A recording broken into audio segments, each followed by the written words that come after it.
বেসরকারি খাতে ঋণ প্রবৃদ্ধি ও মূলধনী যন্ত্রপাতি আমদানি ব্যয় দেখে বিনিয়োগ পরিস্থিতি নিয়ে মোটা দাগে ধারণা পাওয়া যায়। চলতি অর্থবছরে এই দুই সূচক হতাশ করছে।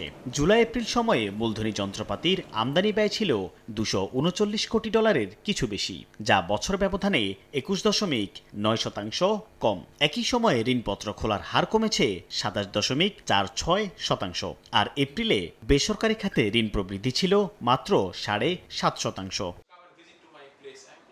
গেল বছরের গণঅভ্যুত্থান ও পরের রাজনৈতিক অস্থিরতা, মূল্যস্ফীতি কমাতে সুদের হার বাড়ানো এবং জ্বালানি সংকটের ফলে মুখ থুবড়ে পড়েছে বিনিয়োগ। এতেই সূচকগুলো নিম্নমুখী জানাচ্ছেন ব্যবসায়ীরা।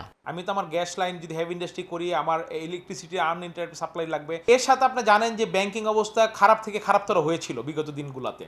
তো ফলে আমাদেরকে যে ইনভেস্টমেন্ট দিবে ব্যাংকগুলো এগুলো আগ্রহী ছিল না। তারা একটা নির্দিষ্ট সিন্ডিকেটের মধ্যে ঋণ বিতরণে আগ্রহী ছিল ওই সময়টাতে। ফলে মূলধনী যন্ত্রপাতি আমরা যেগুলো আমাদের টিকে থাকার জন্য বিএমআরই করতে হয় বা আমাদের পুরনো মেশিন চেঞ্জ করতে হয়, সেই জায়গাগুলোতে আসলে সীমাবদ্ধ ছিল। বাংলাদেশের সামনে বড় চ্যালেঞ্জ 2026 সালে এলডিসি থেকে উত্তরণ। এমন পরিস্থিতিতে দেশি বিদেশি বিনিয়োগ বাড়ানোর যখন বিকল্প নেই, তখন বেসরকারি খাতে ঋণ প্রবৃদ্ধি কমে যাওয়া হতাশার বলে মন্তব্য অর্থনীতিবিদদের।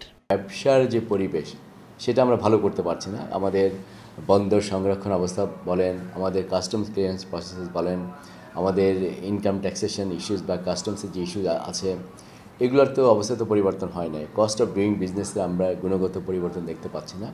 এটার সঙ্গে যোগ হয়েছে ভবিষ্যতের যে অনিশ্চয়তা, সেটা হচ্ছে আমাদের এলডিসি গ্র্যাজুয়েশনের পরে আমাদের উপরে নতুন কোনো চাপ আসবে কিনা। কেন্দ্রীয় ব্যাংকের তথ্য বলছে, চলমান অর্থবছরের জুলাই এপ্রিল সময়ে মূলধনী যন্ত্রপাতি আমদানি করতে খোলা ঋণপত্রের নিষ্পত্তি হার কমেছে 25.5%-এর বেশি।